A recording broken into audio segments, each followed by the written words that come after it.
Wanted to talk to you about the meat after you buy it. You can keep a cut of meat like this in the refrigerator for probably up to about 5 days. Here at Rib City, we don't keep any of our food longer than 5 days. Most of the time it is smoked, and then we sell it within 2 or 3. So you want to make sure that once you do buy it, you date it with a marker immediately.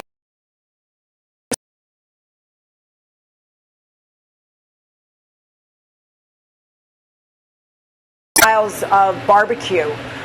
Here at Rib City, we're Southern style barbecue. We usually don't rub our meat at all, but for brisket, in order to get the flavor, we rub with a blend of spices.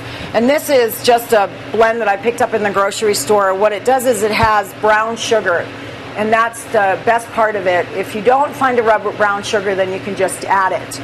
All this has is different seasoned salt, spices, some parsley, and brown sugar. So that's what I've done. I'm going to take the rub, and all you do is just put it in your hands and sprinkle it right on the meat. And then you're actually going to do exactly what it says. You're going to rub it in.